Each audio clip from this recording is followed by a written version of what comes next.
lean on Jesus' name. On Christ the solid rock I stand. All other ground is sinking sand.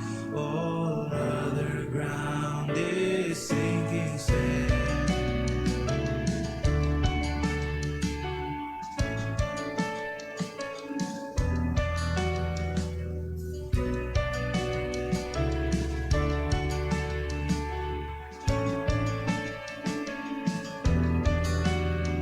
When darkness veils his lovely face, I rest on his unchanging grace.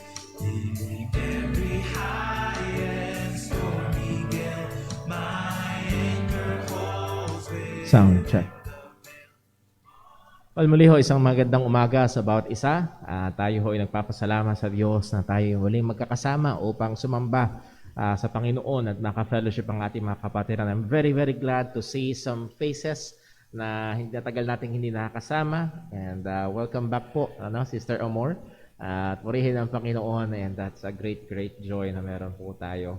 And again, sa ating mga kapatiran na nakakasama natin online, if we are able, lalo na kung tayo ay bakunado na, I would like to encourage you to be here at church, make time. Ang Diyos ang nagdisenyo na ang buhay Kristiyano ay to be lived in the community of believers. And huwag natin isipin na sapat ang online para ito ay isustento. So nawa, tayo ho ay tulungan patuloy ng Panginoon sa mga bagay na ito. Pero bago tayo dumako sa atin hong mga pag-aaral o gawain, ilan ho muna mga pagbati and reminders. Nag-birthday kamakalawa si Kuya Terence. Wala nga si Terence, may ubo. So, belated happy birthday. Ngayong linggong ito, meron ho bang mag-birthday this week? January 16 hanggang January 23 o 22.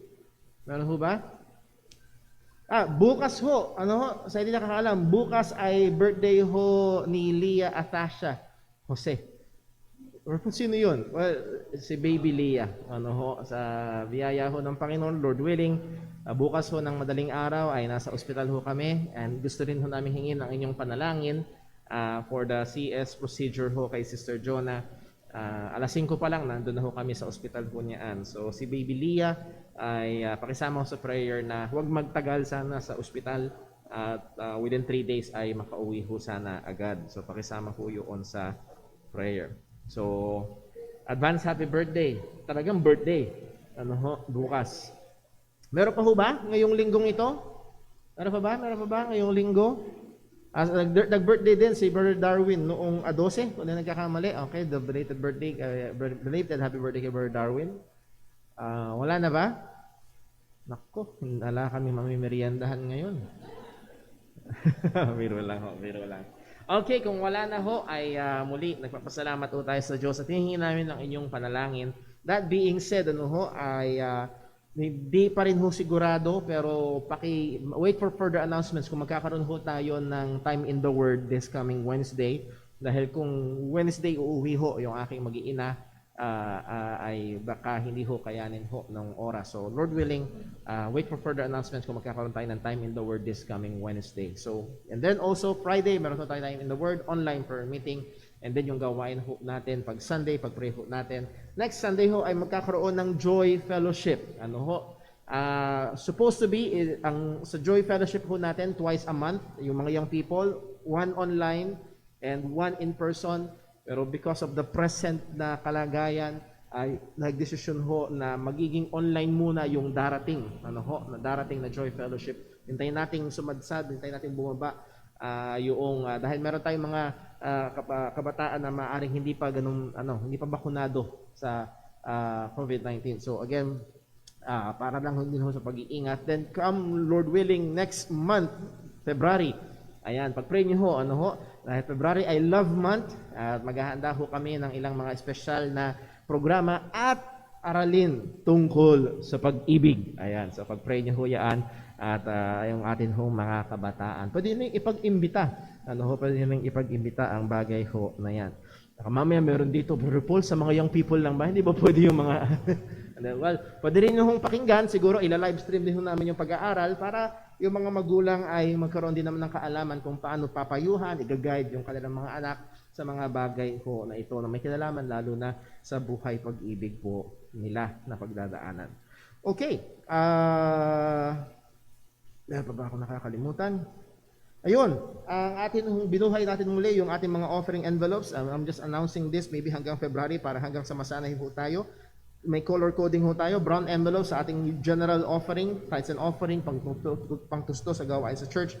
Green envelope is our project offering. Ang goal ho natin ay 60,000 pesos bago mag-May para ho sa ating LED screens dito ho sa taas ay pumapalya-palya na ho minsan yung atin hong projector. So pag-pray ho natin yan at sana maging involved tayo, isama ho natin sa mga planuhin ho natin o sa budget ho natin yan. And then yung ating white envelope ay yung ating missions offering at we are allotting around 50,000 pesos ho sa atin hong missions giving every year. And Lord willing, kung tulungan tayo ng Panginoon ay we are praying and we're desiring na madagdagan pa. Ano ho?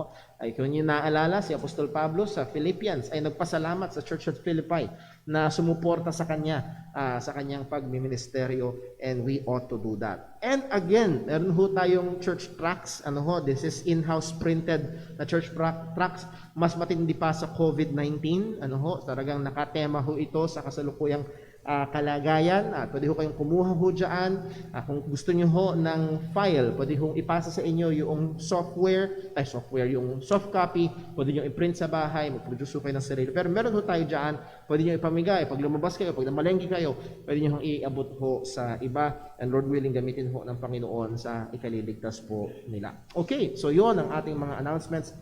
Tayo ho ngayon ay dadako sa atin hong seryoso at napakagandang gawain ng pagsamba sa Panginoon. At tayo ho ay magkaroon ng sandali ng katahimikan upang atin hong hingin ang tulong ng Panginoon at hingin din ho ang kanyang pagsiyasat sa atin at paghahanda sa pagsamba. Manalangin po tayo.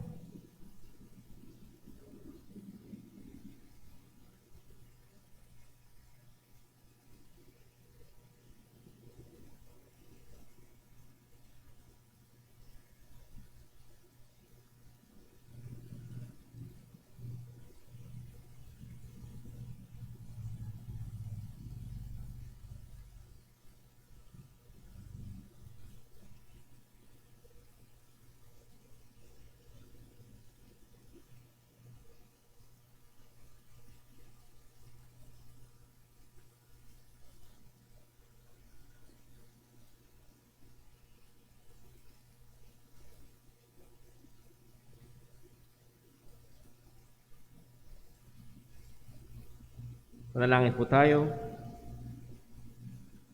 Panginoon naming Diyos, aming Ama sa langit, totoo ang sinabi mo sa iyong salita, hiwalay sa iyo ay wala kaming magagawa. Hiwalay sa iyo ang panalangin ay walang magagawa. Hiwalay sa iyo ang mga pag-aawitan, pagbibigay, magiging ang pangangaral ay magiging walang kabuluhan. O Panginoon, tulungan mo kami na gawin ang lahat ng ito sa kapangyarihan ng banal na Espiritu. Huwag nawa sa pamamagitan ng lakas ng aming mga sarili. Ama, tulungan mo kami. Bantayan mo kami. Paalala mo, O Diyos, na hindi lamang ang aming ginagawa at hindi lamang ang lumalabas sa aming bibig ang iyong tinatanglawan, kundi maging ang mga laman ng aming puso't isipan. At nawa, O Diyos, sa buong gawain na ito, masumpungan mo ang puso na nagnanasa, na purihin ka, na parangalan ka at pasalamatan ka sa lahat ng iyong mga kabutihan, biyaya at gawa sa aming mga buhay. O Panginoon, aming inihiling, siyasatin mo kami sa anumang mga pagkakasala. Tawarin mo kami. Tulungan mo kami sa biyaya mo at sa kapangyarihan ng banal na Espiritu na patuloy na patayin ang mga kasalanan na nakatahan pa sa amin. Panginoon, muli, sa buong gawain na ito, walang ibang maitaas kung hindi ikaw lamang.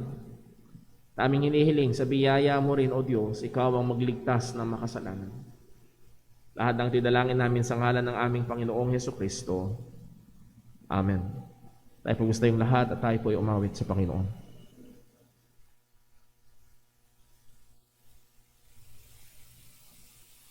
Tayo po yung mawit. Awitin po natin, My Savior's Love.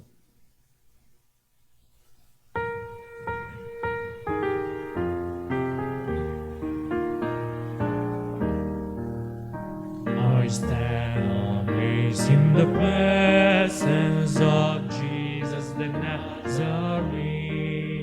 and wonder how he could love me, a sinner condemned unclean. How marvelous, how wonderful, and my song shall ever be. Oh, how marvelous, oh, how wonderful is my Savior's love for me. Was in the garden, he prayed, I'm a real baptized. He had no tears for his own grace, but sweet drops of love for mine. Oh, how marvelous, how wonderful, and my song shall ever be. Oh, how marvelous, how wonderful is my Savior's love for me. Angels beheld him, and came from the world of light. Came in the sorrows, he bore my soul that night. Oh, how marvelous, oh, how wonderful, and my soul shall ever be. Oh, how marvelous, oh, how wonderful is my Savior's love for me. He took sins and my sorrow, he paid and was very own. He bore the burden to God, and suffered and died alone. Oh, how marvelous, oh, how wonderful, and my song shall ever be. Oh, how marvelous, oh, how wonderful is my Savior's love for me. Some glory, his face I at last shall see. To be my joy through the ages, to sing of his love for me. Oh, how marvelous, oh, how wonderful, and my song shall ever be. Oh, how marvelous, oh, how wonderful is my Savior's love for me. Matili po tayo nakatayo.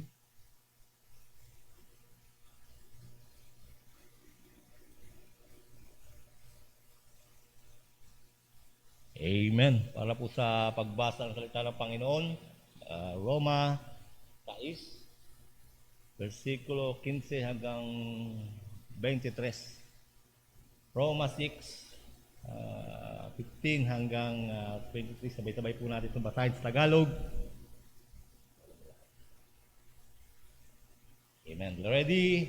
Read. Ano ngayon? Magpapatuloy ba tayo sa pagkakasala dahil hindi na tayo sakop ng kautusan, kundi ng kagandahang loob ng Diyos? Huwag nawang mangyari. Hindi ba ninyo alam na kanino man ninyo ialay ang inyong sarili bilang alipin, kayo'y alipin ng inyong sinusunod. Maging ito'y sa kasalanang hatong sa kamatayan o pagsunod na hatong sa pagiging matuwid. Ngunit salamat sa Diyos, kayong dating alipin ng kasalanan ay buong pusong sumunod sa aral na doon pinagkatiwala kayo. Pinalaya na kayo sa kasalanan at ngayon ay naalipin na kayo sa pagiging matuwid. Nagsasalita ako ayon sa pananaw ng tao, dahil sa kinaan ng iyong pagkatao, kung paanong ialay ninyo bilang alipin ang mga bahagi ng inyong pagkatao sa karumihan at sa kasamaan, nagdudulot pa ng lalong kasamaan. Ngayon naman ay ialay ninyo ang mga bahagi ng inyong katawan bilang alipin ng pagiging matuwid na mahanatong sa kabanalan. Sapagkat nang alipin pa kayo ng kasalanan, hindi kayo sakop ng pagiging matuwid. Ano naman naging bunga ng mga bagay na iyon na sa inyo noon na naiiyan ninyo ngayon? Kamatayan ang pinahinahan ng mga iyon. Subalit ngayon, pinaya na kayo mula sa kasalanan at naging alipin ng Diyos. Ang buhay ay kabanalan at ang kahinatan ay buhay na walang hanggan. Sapagkat ang kabayaran ng kasalanan ay kamatayan, ngunit ang walang bayad na kaloob ng Diyos ay buhay na walang hanggan kay Kristo Jesus na ating Panginoon. Amen. Salamat po sa pagbasa sa salita ng Panginoon. Malangin tayo mga kapatid. Manaming Diyos nasa langit, Panginoon, muli kami nagpupuri at nagpapasalamat po sa inyong yung umaga. Lord, salamat po muli sa inyong salita namin na nabasa. Tunay Panginoon, sa iyong harapan ay walang natatago, Ama. Yung mga lihim na aming ginagawa, sana ang mga puso ay kita ninyo. Ama, sa iyong salita ay nakita namin na tunay, Lord, na kami inyo nang tinubos na lahat ng iyong sumasampalataya sa inyong anak ay gumawa, Panginoon, ayon sa iyong kalooban, may kabanalan, Ama, at may tunay na dito lumakad, Ama. Pero tunay din, Ama, kami po'y nasa laman pa, kami po'y nakakagawa ng hindi maganda sa iyong harapan. Lord, tulungan niyo po kami na huwag magkasala sa iyong harapan. Tulungan niyo po kami at lumakad na sa iyong kaliwanagan, Ama. At lumakad kami na kayo nakatingin sa amin. At lahat po ng aming gagawin, Panginoon, na sana, Lord, ay maging maluwalhati kayo sa lahat ng aming gagawin. Lord, tulungan niyo po kami sa mga bagay na ito. At tunay, Lord, na huwag kami magpatuloy sa kasalanan. At salamat din po, Ama, muli kaligtasan na yung ginawa sa amin. Tunay kung wala ito, Ama, ay patuloy kayo mabubulusok, Panginoon, sa impyerno. Muli salamat sa iyong biyaya, tunay. Kami po ay hindi nyo lang tinubos mula sa kasalanan, kundi kami po yung inampun, Ama. Salamat po. Kami po yung naging anak, Lord, tunay. Kami po ay nakakatawag sa inyo bilang Ama. Pamamagitan ng aming Panginoon sa Kristo sa tumubos sa amin. Kaya ngayong umaga, Ama, ay maluwalhati namin ang dakilang pangalan.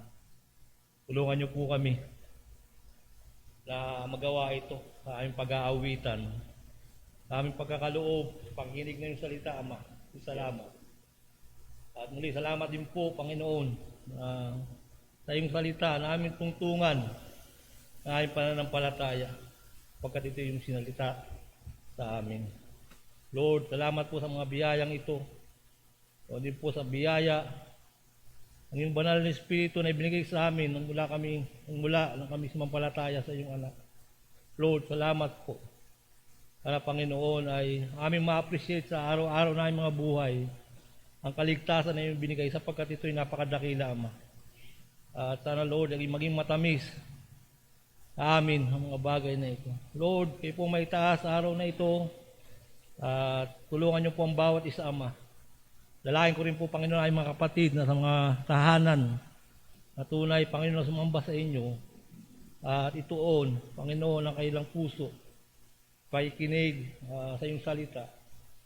Lord, ganun po sa aking mga kapatid na may mga karamdaman, dalahin ko, Lord, na tulungan niyo po.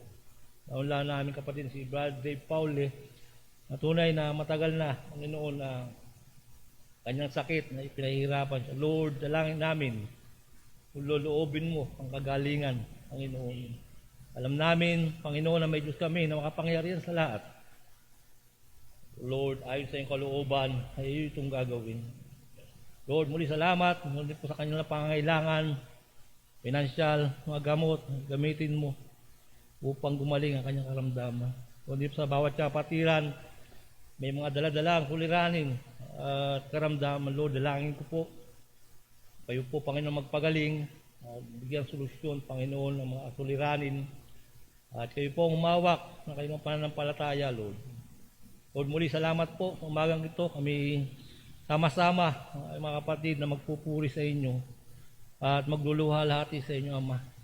Dalangin ko na patawarin niyo po kami ay mga kasalanan na nagawa niyo, Ama, at sana'y kami mamuhay Panginoon ayon sa iyong kalooban. Lord, tulungan niyo po ang aming tagapagsalita. At yun rin, Panginoon, dinadalangin namin ang aming kapatid na Sister Jonah, Panginoon, na lalapit sa kanyang panganak. Lord, dalangin po namin na sana maging maayos, Panginoon, sa kanyang panganak. Tulungan niyo po sila, sa aming pastor na si Brother Paul, na sana yan niyo po siya ng wisdom. Lord, tulungan niyo po siya sa kanyang buong pamilya. Sana ang batang isisilang, Panginoon, ay magpalapit pa sa inyo, Ama. Sana, Lord, ito ay maging karagdagang agalakan sa kanila na nagmula po sa inyo. Lord, muli salamat. Yun lang po ang maitaas namin sa umagang ito. Sa aming samo at dalangin, sa pangalan po na yung bugtong na anak, aming Panginoong si Kristo. Amen.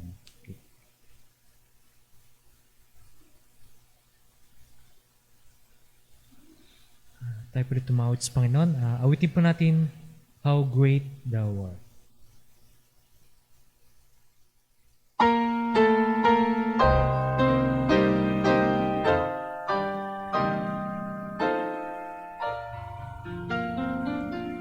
Oh Lord my God, when I in awesome wonder consider all the world thy hands have made, I see the stars, I hear the rolling thunder, thy power throughout the universe display. Then sings my soul, my Savior God, to thee. How great thou art, how great thou art. Then sings my soul, my Savior God, to thee. How great thou art, how great thou art. Then through the woods and forests blaze I wander, and hear the birds sing sweetly in the tree. When I look down on lofty mountain grandeur, and hear the brook and feel the gentle breeze, then sings my soul, my Savior God, to thee. How great thou art, how great thou art. Then sings my soul, my Savior God, to thee. How great thou art, how great thou art. And when I think that God is sound not sparing, send him to die as per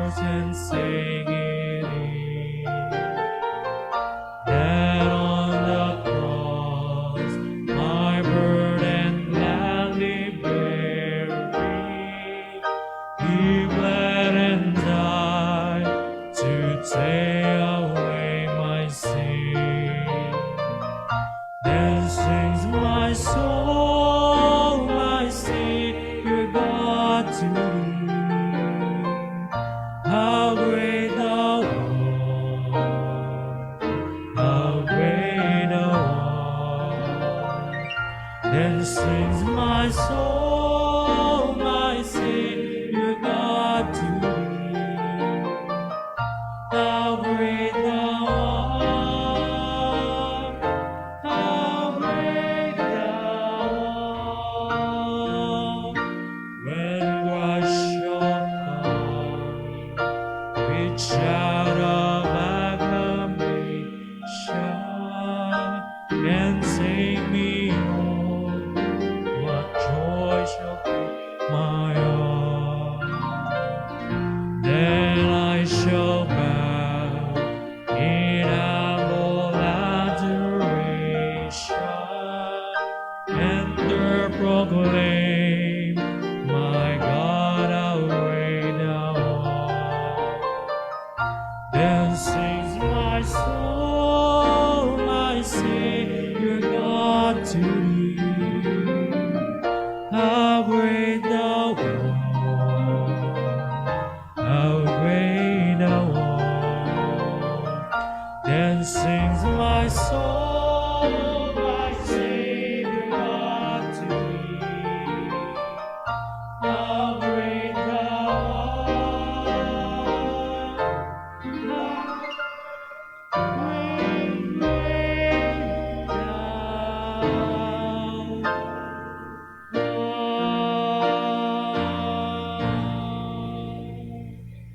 Matili po tayo ng tayo.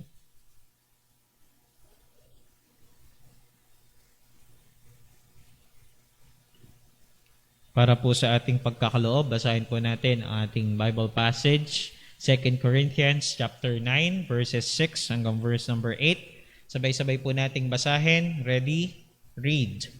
But this I say, he which soweth sparingly shall reap also sparingly, and he which soweth bountifully shall reap also bountifully. Every man according as he purposeth in his heart, so let him give, not grudgingly or of necessity, for God loveth a cheerful giver. And God is able to make all grace abound toward you, that ye, always having all sufficiency in all things, may abound to every good work. Tayo po'y manalangin. Dakila naming Diyos sa aming Ama na nasa langit, kami po, Panginoon, ay lubos nagpapasalamat at nagpupuri sa iyo, Panginoon, sa kabutihan, sa biyaya, at sa katapatan, Panginoon, na amin pong nararanasan sa araw-araw, Panginoon. Tunay nga, O Diyos, na nag-uumapaw ang biyaya mo, Panginoon, sa amin at palagi na ito'y sapat sa araw-araw ng aming pong mga buhay, Panginoon. O Diyos, salamat po na sa kabila ng lahat ng anumang mga pagsubok, anumang mga suliranin na amin pong kinakaharap sa bawat araw ng aming pong mga buhay, ay nararanasan po namin ang katapatan mo, Panginoon, na kailanman ay hindi mo pinababayaan ang iyong mga anak. Salamat po, O Diyos, na ikaw ang aming Ama na nasa langit, na siyang may hawak ng aming mga buhay at nagsusustena ng lahat ng aming mga pangangailangan sa aming pong buhay, Panginoon. O Diyos, salamat po sa kalakasan na pinahihiram mo sa amin sa bawat araw, sa buhay, sa bawat umaga, Panginoon, namin pong paggising. Salamat po, Panginoon, sa iyo. At tulungan mo kami, Panginoon, sa oras na ito, na sa aming pong paghahandog, sa aming pagkakaloob, Panginoon, ay ipagkaloob namin ito sa iyo, ibigay namin ito, Panginoon, sa iyo, ng galing sa aming puso, na may kagalakan sa aming puso, Panginoon. Tanggapin mo ito, Panginoon. Ang mga salapi namin pong ibibigay, malilikom, ay gamitin mo, Panginoon, para sa gawain mo. Gamitin mo ito, O Diyos, para sa pagpapalaganap ng iyong ebanghelyo. At higit pa sa salapi na aming ihahandog, Panginoon, ay ang aming mga sarili ay siyang aming buhay na handog para sa iyo, Panginoon. Tanggapin mo ito nawa na maging mabangong samyo sa iyong harapan. Ikaw ang mapuri, ikaw ang may taas at maluwalhati, Panginoon, sa umagang ito. Ito po ang aming samot dalangin sa matamis at makapangyarihang pangalan ng aming Panginoong Yesus. Amen.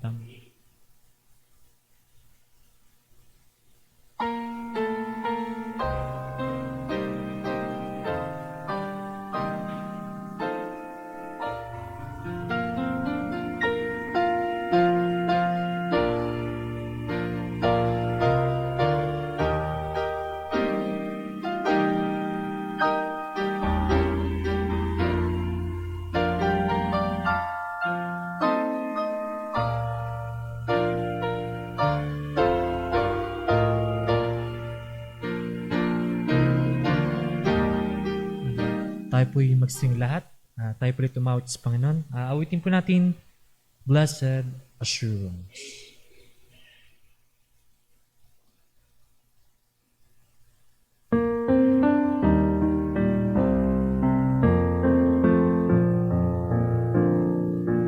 Blessed assurance,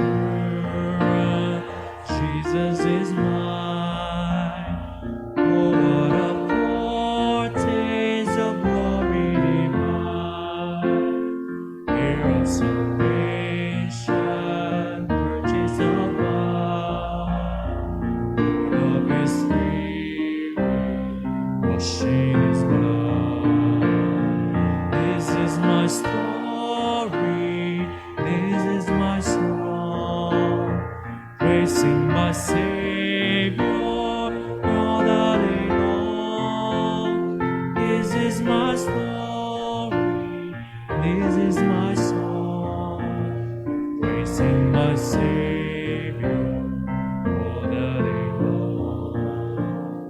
Perfect submission, perfect delight, visions of rapture now burst on my side. Angels descending, ring from above, echoes of mercy, whispers of love.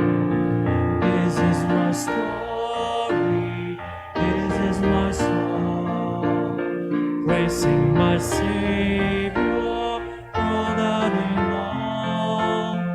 This is my story, this is my song, praising my Savior all the day long. Perfect submission, all is at rest. I am my Savior, I'm happy and blessed. Watching and waiting, looking above. With His goodness, in His love. This is my story, this is my song, praising my Savior all the day long. This is my story, this is my song, praising my Savior all the day long. Magsipro po lahat. Purihin po ang pangalan ng Panginoon at tayo nagpapasalamat sa Diyos sa mga napakagandang mga awitin ng pananampalataya na nagtataglay o meron talagang mga katotohanan patungkol sa Diyos na daladala. Mga kapatid, sa nalalaman niyo ho, isa ho sa mga gawain ni Brother Paul na may kinalaman ho sa kabuhayan, business ho ng aming magulang dito ho sa IC ay mag-print ng mga tarpaulin. At may pagkakataon na yung tarpaulin printer ay biglang nagkaroon ng problema na iba yung kulay. Tumawag ng technician at sinubukang paubrahin at merong hindi lumalabas na mga kulay. At ang sabi ay pwedeng pagpalitin-palitin yung tubo and then templahin yung kulay doon sa software na ginagamit para hopefully ay lumabas yung ninanasa na kwalidad ng iniimprenta. At nag-spend si Brother Paul ng halos 2 araw sa pagsubok sa lahat ng timplang pwede kong gawin. Sad to say, sa lahat ng effort na yon ay hindi lumabas yung tama na kulay, hindi nagresulta, hindi lumabas yung inaasahan na kwalidad noong iniimprenta. Ano man yung effort na gawin ko, sa madaling salita, ang kinakailangan palang gawin ay palitan na yung printer head at yung ginawa. Kaya ko sinabi ho ito ay merong mga bagay na ginagawa tayo na maaaring makamit yung resulta na ninanasa natin. Halimbawa ay sa trabaho, at madalas ang ninanasang resulta sa bandang huli ay makamit yung sweldo. At ito ay nagkakaroon ng katuparan. That's why, pero may mga pagkakataon na hindi nangyayari yon. Kaya ho sikat na sikat si Idol Rafi, napagkat marami nagsusumbong doon na inapi ng employer at hindi pinasweldo, hindi binigay yung benefits, so on and so forth. Now, kaya ko sinabi ho ito sapagkat pagdating sa ating pinag-aaralan, kagaya ng ating nabasa kanina sa ating Bible reading sa Romans chapter 6, merong employer, na merong master, na pag sinunod mo, siguradong matatanggap mo ang kaukulang sweldo. Hindi ito papalya. Sigurado ito. Isang pamilyar na talata sa atin, for the wages of sin is death. At kung ang isang tao ay mamumuhay ng isang buhay na ipaglilingkod niya sa kasalanan, isang buhay na mamumuhay siya hiwalay sa Panginoon, hindi para sa Panginoon, at hindi pagsunod sa Panginoon, tatanggapin niya ang kaukulang bayad nito. Walang hanggang kamatayan sa lugar ng impyerno. Pero ang mga mananampalataya ni Kristo na nabubuhay sa paghahari ng biyaya ng Panginoon ay hindi nabubuhay bilang lingkod sa kasalanan, kundi bilang mga lingkod ng Panginoon at tatanggapin ang regalo ng buhay na walang hanggan. So pagpapatuloy ho natin ang pag-aaral dito sa Romans chapter 6, and Lord willing, ay tatapusin ho natin ang chapter ho na ito ngayong umaga. Nais ko kayong muling anyayahan na buksan ang inyong mga Biblia sa Romans chapter 6. Na tayo po'y tumayo para sa muling pagbasa natin ng salita ng Panginoon. Basahin ko naman ho ngayon sa wikang English, verse 15. Romans chapter 6, verse number 15. Pagkasundan nyo sa inyong mga Biblia, ito po ang salita ng Diyos. What then? Shall we sin because we are not under the law, but under grace? God forbid. Know ye not that to whom ye yield yourselves servants to obey, his servants ye are, to whom ye obey, whether of sin unto death, or obedience unto righteousness? But God be thanked, that ye were the servants of sin, but ye have obeyed from the heart that form of doctrine which was delivered you. Being then made free from sin, ye became the servants of righteousness. I speak after the manner of men because of the infirmity of your flesh. For as ye have yielded your members servants to uncleanness and to iniquity, even so now yield your members servants to righteousness, unto holiness. For when ye were the servants of sin, ye were free from righteousness. What fruit had ye in those things which whereof ye are now ashamed? For the end of those things is death. But now being made free from sin and become servants to God, ye have your fruit unto holiness, and the end everlasting life. For the wages of sin is death, but the gift of God is eternal life through Jesus Christ our Lord. Pagpalain po ng Diyos sa pagkabasa ng kanyang mga salita. Muli ho tayong manalangin.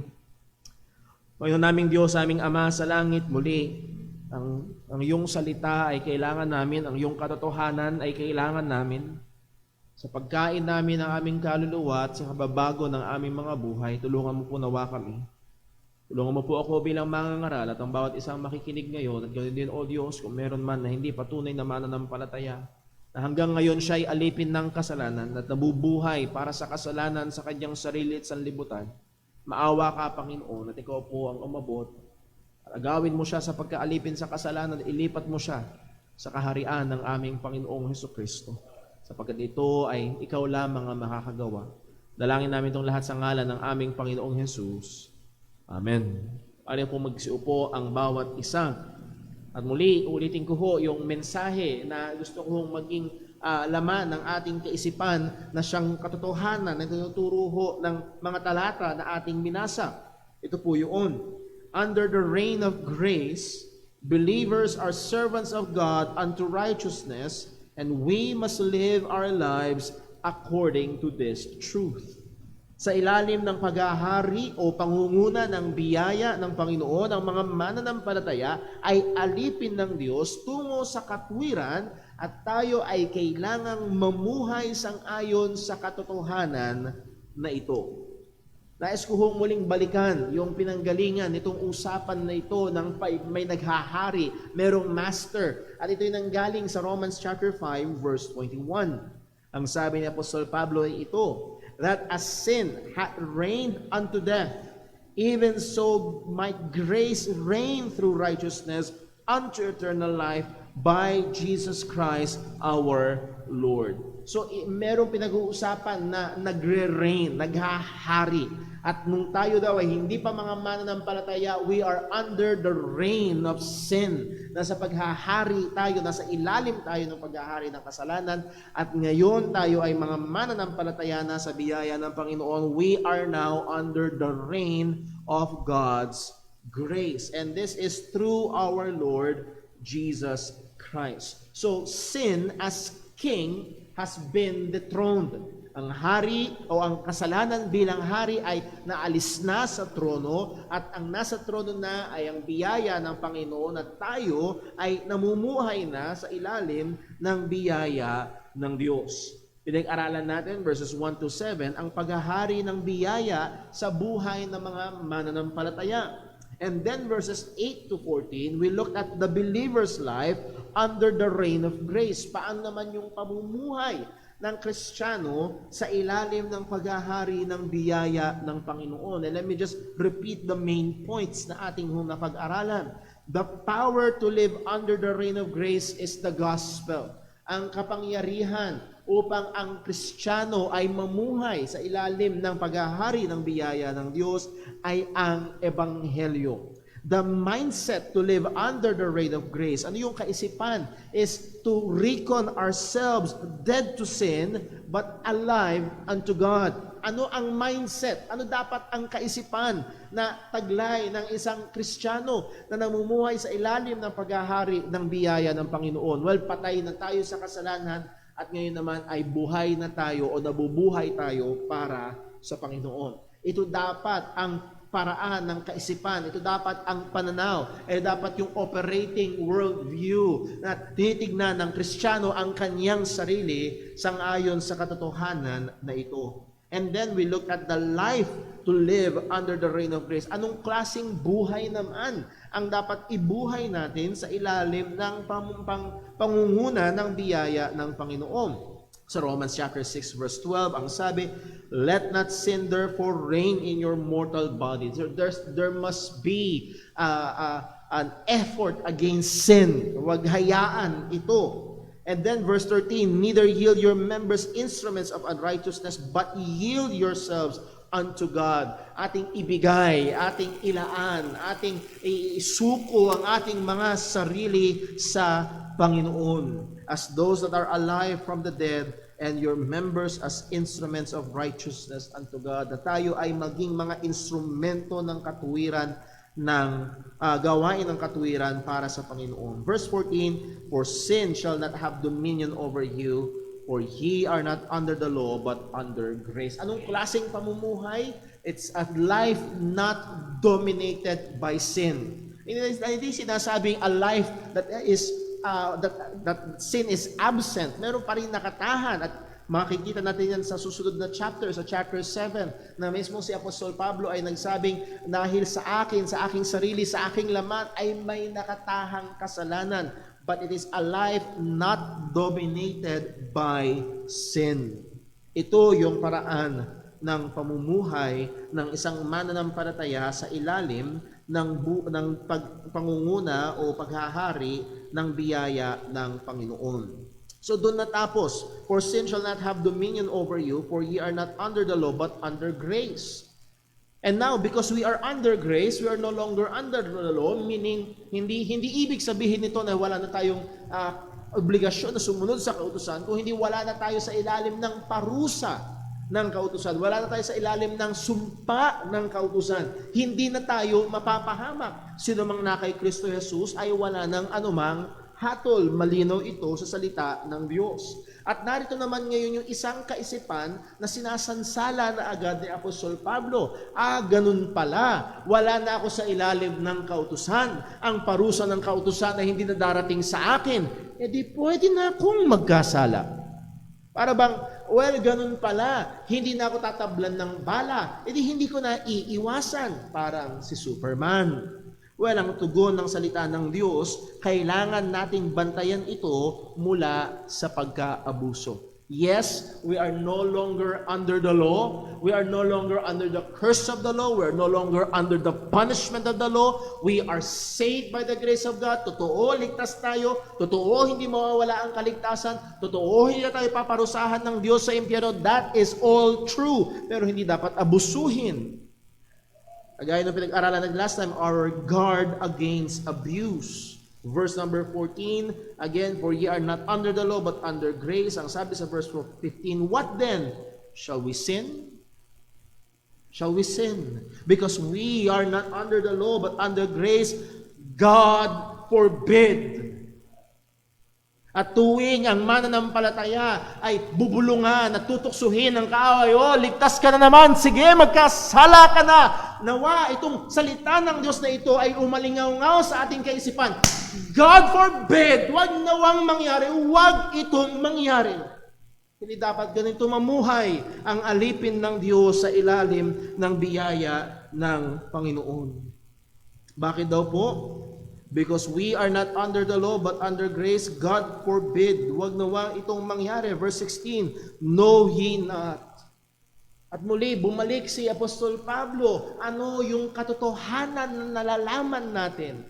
At ito ang isang napakahalagang maging disiplina ng Kristiyano na tayo ay kontrolado ng mga katotohanan ng Panginoon at hindi lang ng emosyon o mga uso at mga bagay na nakikita sa sanlibutan, kung hindi yung katotohanan. If you can see, lagi dinadala ni Pablo ang mga Kristiyano, ito yung katotohanan, ito yung katotohanan.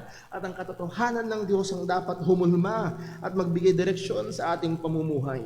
Bakit daw hindi dapat magkasala o mamuhay sa kasalanan kahit na wala na sa ilalim ng kaparusahan ng kautusan?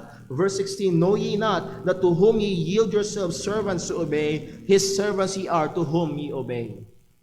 Kung sa verses 1 to verse 14, ang punto ay ang master mo ay susundin mo, sa verse 16 ang sinasabi ni Pablo, yung sinusunod mo ang master mo. Your obedience to whom, tingnan ito ni Apostol Pablo sa kabilang direksyon kung sino ang sinusunod mo, yun ang Panginoon mo. And this is the point na dinnan natin last Sunday. The way you live your life reveals your true master. Whatever your claim of salvation is, ikaw ay nagkiklaim na Kristiyano, ikaw ay nagsasabi na mananampalataya ni Kristo, meron ka pang t-shirt, warrior or soldier of the one, at nagi kang laban ng church, pero yung sinusunod mo, yung paraan ng pamumuhay mo, kung ikaw ay naglilingkod at gumagawa at namumuhay sa kasalanan, ikaw ay alipin pa rin ng kasalanan. Maaaring baptist ka, pero alipin ka pa rin ng kasalanan. At kung ikaw ay alipin ng kasalanan, tiyak tatanggapin mo ang sweldo. Ganong katapat ang kasalanan. At ang bayad nito ay kamatayan. So your life reveals your true master. So hindi pwedeng gawing lisensya at dapat iwasan ng isang nagpapakilalang Kristiyano na, well, Kristiyano naman ako, di pwede ko nang gawin ito. No, ang punto, yes, Kristiyano na tayo at alipin na tayo ng Panginoon at dapat makita ito sa ating mga pamumuhay. And again, let me clarify, hindi yung paraan ng pamumuhay natin ang nagliligtas sa atin.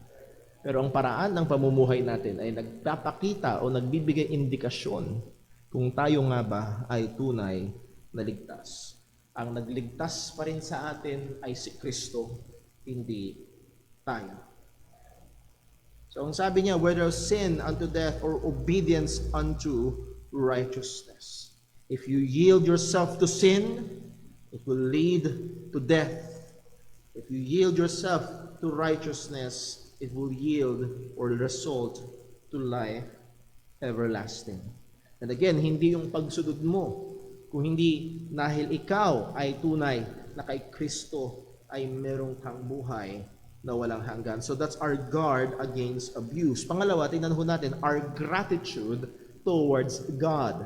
Our gratitude towards God. Verse 17 hanggang sumusunod. Ang sabi ni Pablo, but God be thanked, that ye were the servants of sin, but ye have obeyed from the heart that form of doctrine which was delivered you. But God be thanked.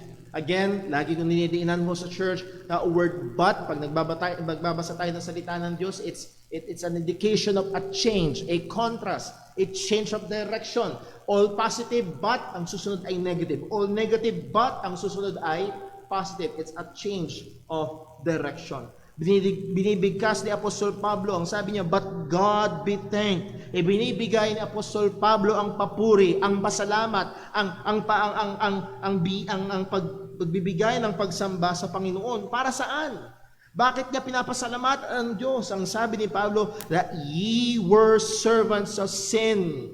Kayo ay mga alipin ng kasalanan. Now, let us be reminded, if you remember, nung una pa nating sinimulan ang pag-aaral ng Book of Romans, Paul has never been in Rome. He has never met these believers. Hindi niya alam, wala siyang background check, walang spy na nahandoon at kinwento kay Apostol Pablo kung anong uri ng pamumuhay meron ng mga taong ito. Hindi niya alam yung kanilang religious affiliation, hindi niya alam yung kanilang social status, hindi niya alam yung educational attainment ng mga taong naririto, hindi niya alam kung anong, baka mamaya ay napakabait, napakamatulungin ng mga taong ito sa kanilang kapwa. How dare Paul said that they were servants of sin. Nakuha niyo ho? Dahil hindi kailangan ni Apostol Pablong malaman ang kanilang mga kalagayan at pang-araw-araw na pamumuhay. Dahil isa lamang ang pwedeng mangyari. Pwede ka lamang nandun sa dalawang kalagayan. It's either alipin ka ng kasalanan o alipin ka ni Kristo. Walang nasa gitna. At ngayon, ang mga taong ito ay mga mananampalataya na sila ay alipin na ni Kristo. So ano sila dati? They were servants of sin. They may be religious, maaaring relihiyoso, maaaring maraming alam sa Biblia, maaaring matulungin sa kapwa, maaaring sa mata ng tao, sila ay mabait, at maaaring sa sariling mata, tayo ay mabait. We are servants of sin.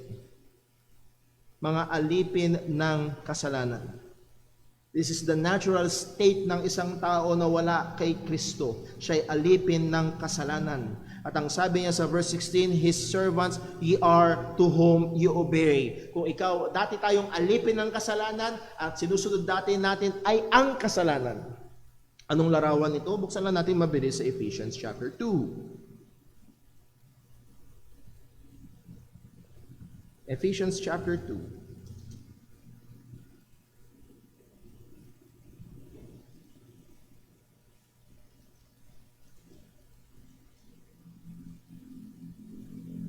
Again, huwag nating bitawan sa ating isip yung sinusunod mo ang master mo. At dito, yes, describe ni Apostol Pablo ang kalagayan nating spiritual na tayo ay patay sa kasalanan. And let us look kung sino ang sinusunod. Ephesians chapter 2 verse 1. And you hath he quickened who were dead in trespasses and sins. Anong larawan nito? Wherein in time past ye walked according to the course of this world, according to the prince of the power of the air, the spirit that now worketh in the children of obedience, among whom also we, and I always point out that word pronoun we includes Paul as a Jew. Hindi lamang Jew, dating Pariseo, napakahigpit sa kautusan ng Panginoon, pero sinama niya pa rin yung kanyang sarili, among whom also we all had our conversation in time past, in the lust of our flesh, fulfilling the desires of the flesh and of the mind, and were by nature children of wrath, even as others. Narito ang resume ng servant ng kasalanan. Sumusunod sa sanlibutan, sumusunod sa dyablo, sumusunod sa pita ng laman, sinusunod lang ang anong maisipan, dahil basta sunod lang sa kanyang nararamdaman, walang pakialam sa Diyos. Actually, ayaw sa Diyos. Ito ang itsura ng servants of sin. We were all servants of sin. Pero merong nangyari. Merong nangyari. Sa pagiging servants of sin, negative, tuloy natin yung Romans chapter 3, verse number 17. But God be thanked that ye were servants of sin. Notice past tense. So meron nangyari. But ye have obeyed from the heart that form of doctrine which was delivered you. Again, that word but, merong pagkakaiba, merong nangyari, merong nagbago. Ngayon nga ay sumunod kayo, nagpasakop kayo mula sa puso, yung forma, yung uri ng katuruan o doktrina na yon na pinagdalahan sa inyo. Notice, hindi dinala sa inyo, kundi pinagdalahan sa inyo. Yung delivered you, hindi delivered unto you. Sa ESV, whereunto you were delivered. Doon kayo dinala. So it was an important, what is the important operating words of verse 16 kung babalikan ho natin? The important operating words of verse 16 ay, know ye not that to whom ye yield yourselves servants to obey, his servants ye are to whom ye obey. Again, yung sinusunod mo ay nagpapakilala kung sino ang Panginoon mo. Now, bakit ko binigyan diin huyaan? Again, obedience does not determine your master. Obedience shows who your master is. Nakuha niyo po? Yung obedience ay nagpapakita kung sino ang master. Ba't ko binibigyan diin huyaan? Ang sabi ng verse number 17, but ye have obeyed. Sila'y sumunod. Dati sila'y alipin ng kasalanan, sunod-sunuran sa kasalanan, sunod-sunuran sa pita ng laman, but something happened. And now they obeyed. Not sin. Hindi na sila sumunod doon sa kasalanan. Meron na silang ibang sinunod ngayon. Na ito'y nagpapakita na meron ng ibang master. They obeyed from the heart, mula sa puso. Hindi ito panlabas lamang, hindi ito outward religiosity lamang, hindi ito outward na moralidad lamang para walang masabang iba. They obeyed from the heart. It is a sincere, heartfelt, genuine obedience. That form of doctrine. Now, ang daming mga commentaries at mga theologians na nagkakaiba-iba antong that form of doctrine na ito. Meron nagsasabi ito daw ay specifico Paulinian doctrine. Meron nagsasabi na ito daw ay yung mga basic Christian doctrines. Or meron din nagsasabi this is the gospel. And I think the latter is better. This is the gospel na kanilang sinunod, na kanilang tinalimahan, at ang sabi, which was delivered you. kung saan kayo ay dinala. Again, Brother Paul, parang ang weird yata. Hindi ba yung gospel dinala sa kanila? Pero hindi yun ang sinasabi dito ni Pablo. Ang sinasabi ni Pablo ito, yung gospel, dinala sila sa gospel. Paano yun? Kung babalikan natin yung simula, God be thanked. It is all of God. Paanong nakalaya ang dating alipin ng kasalanan? Paano nangyaring sila ngayon ay sumunod na sa Ebanghelyo, nanampalataya sa Ebanghelyo, na sino ang nagdala sa kanila patungo, sino ba ang may kakayahan? Sino ba ang may kapangyarihan para mag-agaw at mag-alis ng alipin ng kadiliman para ilipat sa kaharian ni Kristo? It's none other than God. It's not you be thanked. It's not evangelist be thanked. It's not pastor be thanked. At minsan, hindi minsan, sad to say madalas, may mga tao na sobrang taas ang tingin sa sarili. Ang sabihin pa sa iyo, pagpasalamat ka sa Diyos, kung wala ako, hindi ka maliligtas. We are but tools. Ang nagdala sa kanila, ang naghatid sa kanila sa katotohanan na yun para sila magkaroon ng kalayaan ay walang iba kung hindi ang Panginoon. And yes, in all thanks, all praise should be given to God. God be thanked. Salamat sa Diyos.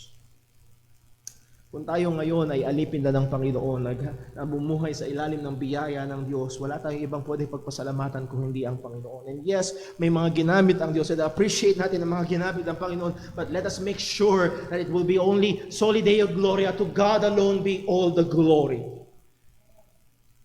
At kung sakali man na tayo gamitin ng Diyos ay kaliligtas ng iba, mag-ingat tayong nakawin ng kaluwalhatian ng Diyos. O mag-ingat tayong huwag nakawin ang kaluwalhatian ng Panginoon.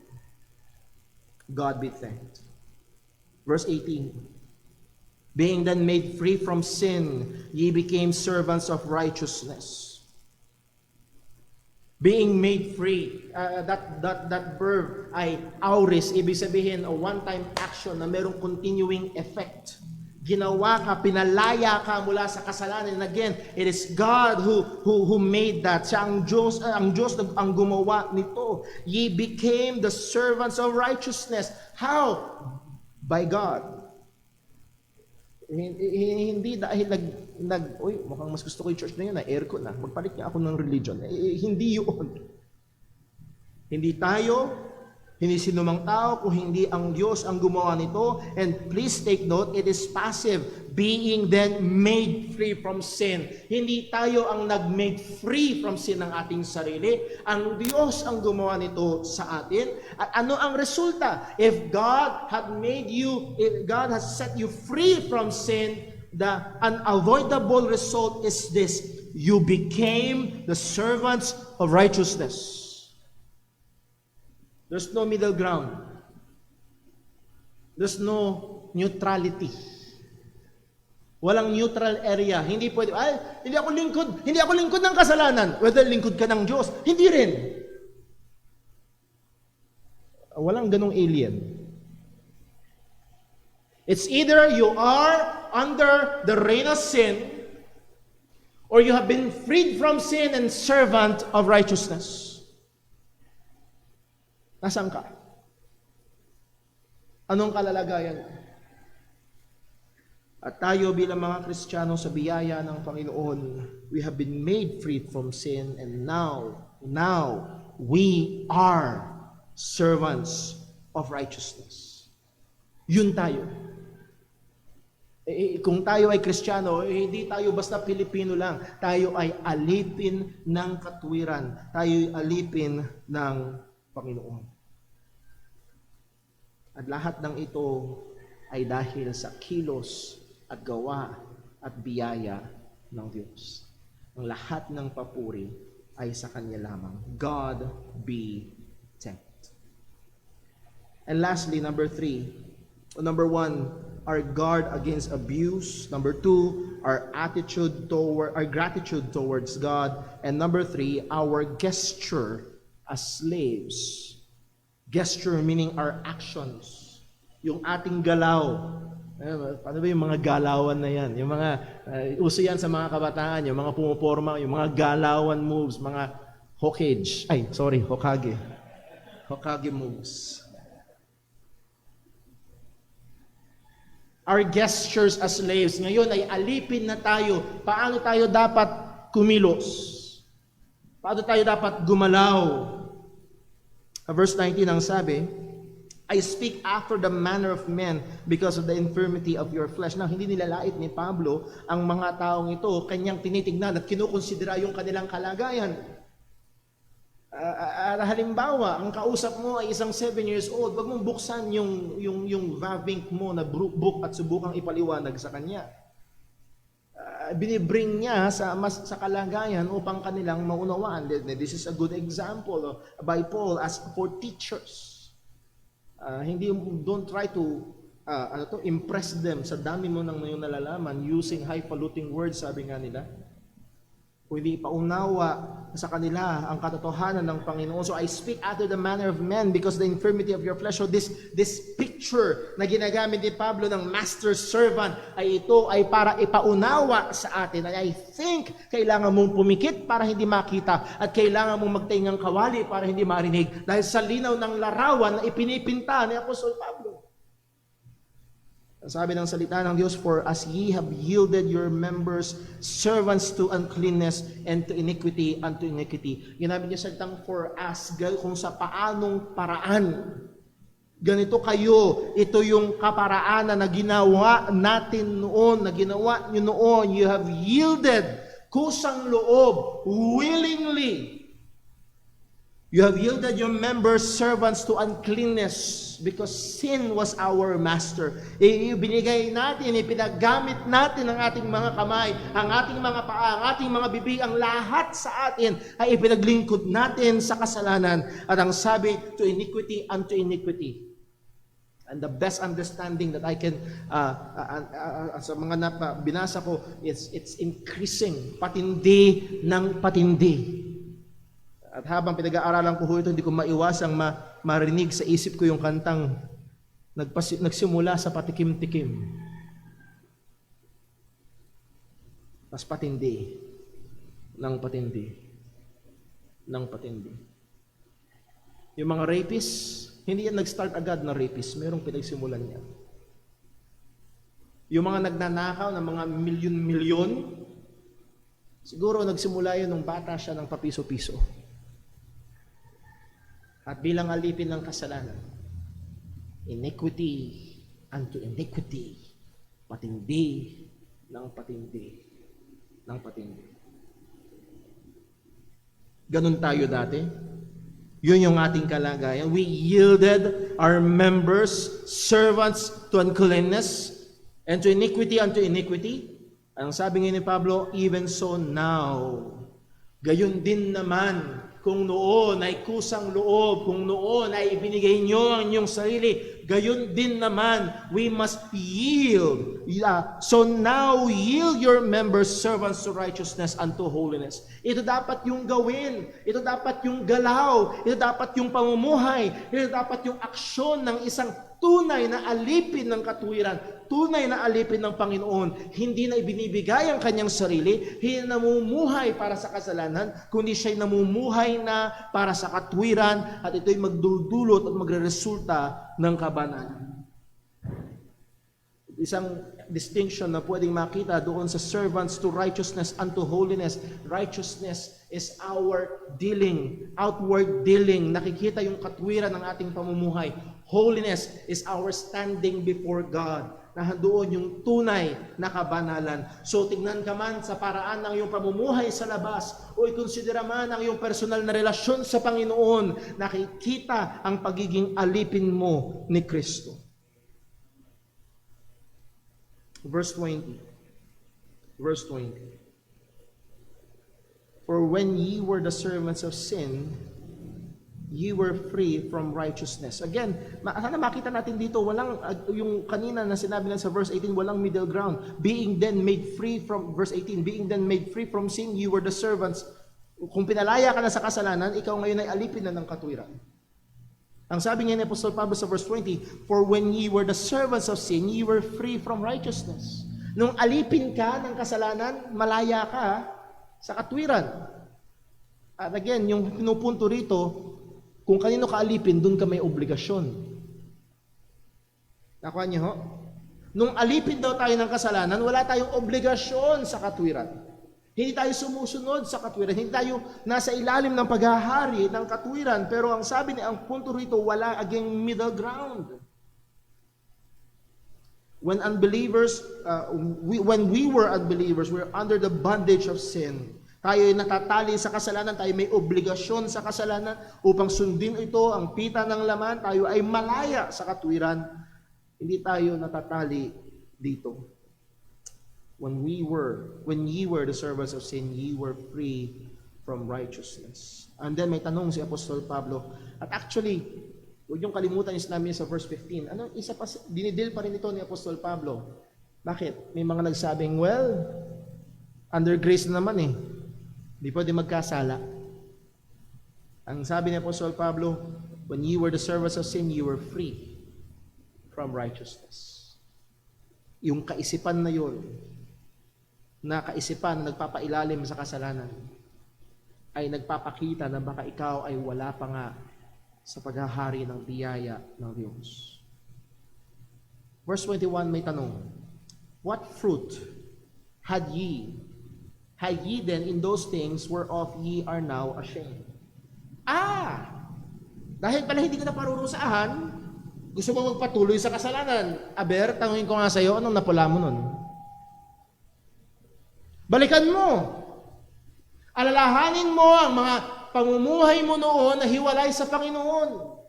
Tingnan mo kung gaano ka-empty. Tingnan mo kung gaano kawalang saysay. Tingnan mo kung gaano kawalang direksyon. Tingnan mo kung gaano kawasak ang buhay na layo at alipin sa kasalanan. Anong napala mo? Anong nakuha mo? What fruit had ye in those things whereof ye are now ashamed? And ngayon, it is assumed. Sana makuha niyo yung lengguwahe ni Pablo. Ina-assume ni Pablo na ang Kristiyano dapat ngayon ay ikinahihiya niya na yung mga dating ginagawa. Hindi naglalaway dun sa mga Kristiyano na kasi ako eh. Lalo na yung pasalamat ka, Christian ako. Hindi. Hindi, pasalamat ako at Christian ako.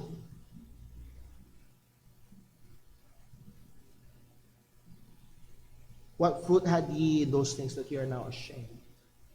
Ngayon na ikinahihiyan niyo na yung mga gawain na yun, yung mga paglilingkod na yun sa kasalanan. And again, marami sa mga kausap ni Apostol Pablo ay galing sa paganong mga kalagayan na kung saan laganap na laganap ang immoralidad, laganap na laganap ang mga so-called pagan orgies, at dati ginagamit at naglilingkod sila sa kasalanan at napakadaming mga gawain na hiwalay sa kabanalan. At dati akala nila okay na okay. Alala ko noon, dati akala ko, wow, nakapila kami, daming tao, bitbit mo yung dahon, ginagay ko yung dahon, dahil naghihintay ka, mapatakan ka ng tubig. At mas maraming patak nung banal na tubig, mas epektibo laban sa masamang espiritu. Kagaya ko ba kayo dati? Ngayon, balikan mo yun. Kahiya-hiya sa harapan ng Diyos. Na yumuyukod ka sa mga Diyos-Diyosan, kahiya-hiya sa harapan ng Panginoon, na namumuhay ka lang para sa iyong sarili at hindi para sa Kanya na gumawa sa iyo. Kahiya-hiya. At ang sabi ng Apostol Pablo sa verse 21, for the end of those things is death. Bakit mo gagawin? Kung ikaw ay nagpapakilalang Kristiyano, yes, wala ka na sa ilalim ng hatol at parusa ng kautusan. Bakit mo gagawin? Ang dulo nun ay kasalanan. Ang dulo nun ay kamatayan. Ang resulta nun ay kamatayan. Sabi ni James, sa James 1 verse 14, but every man is tempted, when he is drawn away of his own lust and enticed, then when lust had conceived, it bringeth forth sin, and sin, when it is finished, bringeth forth death. Hindi laruan ng kasalanan, nakakamatay ang kasalanan. Alam niyo, may mga pagkakataon si Timmy, pag nahawakan niya yung gunting, gustong-gusto niyang paglaruan, pero pilit naming inaagaw. Bakit? Kasi pwede yung makasakit at pwede yung makamatay sa kanya. Hindi laruan. Nakamamatay ang kasalanan. Verse 22, but now being made free from sin. Again, take note of the passive tense nito, being made free. Hindi ikaw ang nagpalaya sa sarili mo, pinalaya ka ng Panginoon. Babalik pa rin, it is God na kailangan nating purihin at pasalamatan. Pero ngayon, being made free from sin and become servants to God, again, hindi pwedeng malaya ka sa kasalanan, hindi ka alipin ng Panginoon. Doon ka lang sa dalawang yon. Kung malaya ka na sa kasalanan, ikaw ngayon ay alipin na ng Diyos. Ye have your fruit unto holiness, and the end everlasting life. Merong bunga ito, merong resulta ito. Ito'y nakikita at nagre-resulta ito sa kabanalan, at ang lundo nito ay buhay na walang hanggan. Again, let me clarify, ang pagpapakabanal ay hindi nagre-resulta sa buhay na walang hanggan. Ang pagpapakabanal ay ebidensya ng pagiging ligtas, at ang kapunuan at eksperyensya ng kaligtasan na yon ay hanggang sa buhay na walang hanggan. Sa madaling salita, kung ikaw ay alipin ng Panginoon, magpapakabanal ka ng kabuhayan mo, hindi para magkaroon ng buhay na walang hanggan. Dahil alipin ka ng Panginoon, niligtas ka ng Panginoon, magre-resulta sa pagpapakabanal ng iyong buhay, at sa bandang huli, makakamit mo sigurado ang buhay na walang hanggan. Hindi dahil nagpakabanal ka, kundi pagpapakabanal na yon ay ebidensya na ikaw nga ay may buhay na walang hanggan. Well, last verse na pamilyar sa atin. Dito dapat kilabutan yung mga nagtatangka na gamiting filosofiya ng buhay nila, ang verse 15. Well, shall we sin because we are not under the law but under grace? Teka muna. Ang bayad ng kasalanan ay kamatay. Kahit pastor ka pa, kung ikaw ay alipin ng kasalanan, tapat na employer ito at magbabayad ng kamatayan.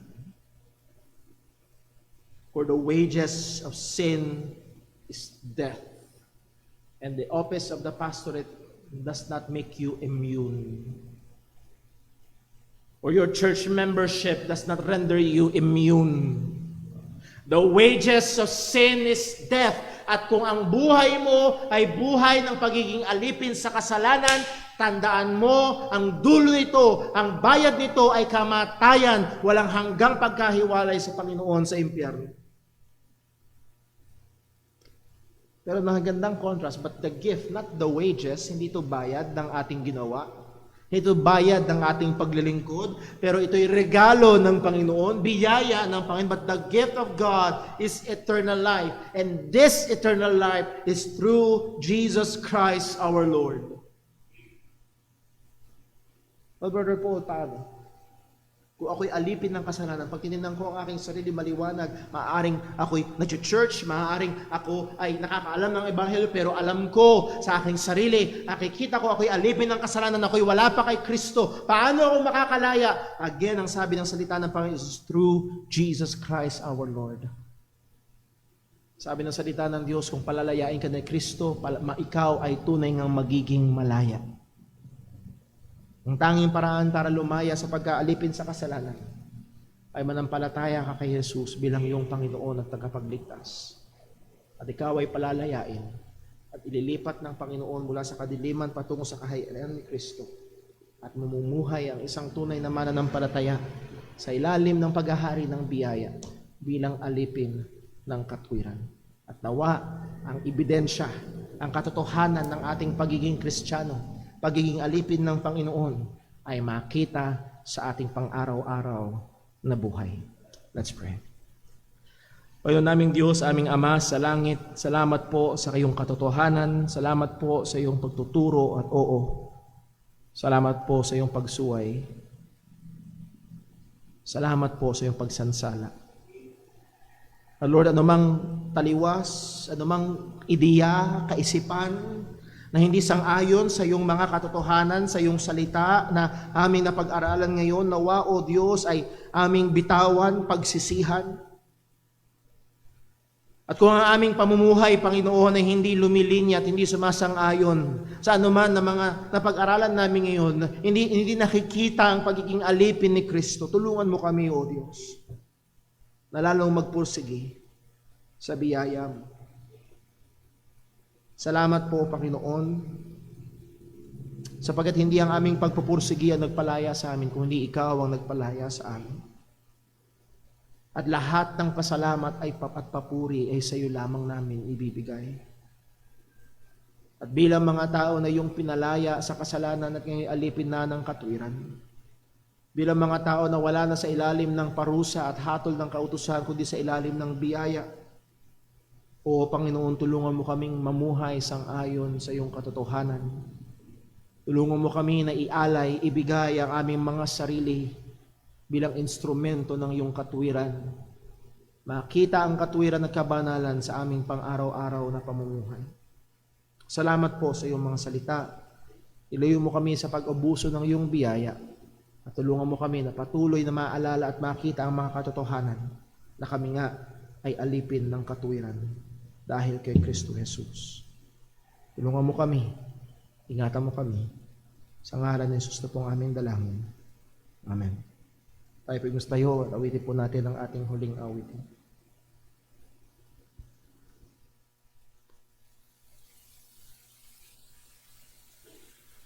Tayo po mawit. Awitin po natin, Living for Jesus.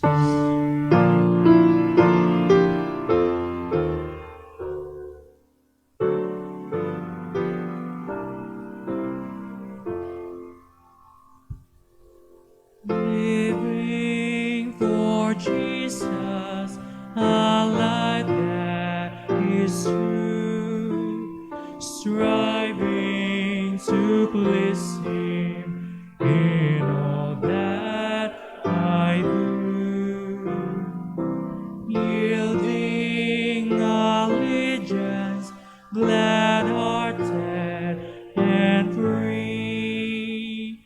This is the pathway of blessing for me. Oh Jesus, Lord and Savior, I give myself to Thee. For Thou in Thy atonement didst give Thyself for me. I own no other master, my heart shall be Thy throne. My life I give henceforth to live, O Christ, for Thee alone. Living for Jesus, through earthly till while, my dearest treasure, the light of His mind, seeking the lost ones He died to redeem, bringing the weary to find rest in Him. Oh Jesus, Lord and Savior, I give myself to Thee. For Thou in Thy atonement didst give Thyself for me. I own no other master, my heart shall be Thy throne. My life I give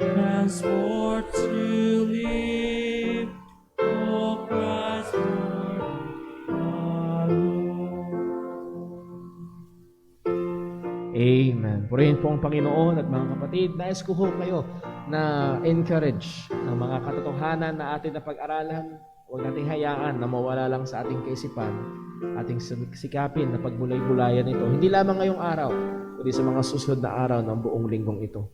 Manawa, patuloy tayo magpagamit bilang instrumento ng Panginoon, nakita sa ating buhay, na tayo nga ay alipin ng katwiran, alipin ni Kristo. Manawa, ang biyaya ng ating Diyos Ama, ang pagmamahal ng ating Panginoong Jesus, at ang presensya at kapangyarihan ng Banal na Espiritu ay sumabawat isa sa atin. Ano man ang ating gagawin, gawin natin para sa kapurihan ng Panginoon. God bless po. We are dismissed. Ingat po. Salamat po sa mga isang narinig. Meron ho tayong mga gospel tracts ho dyan. Pwede ho kayong kumuha at ipamigay ho sa ating mga nakakasalamuhan.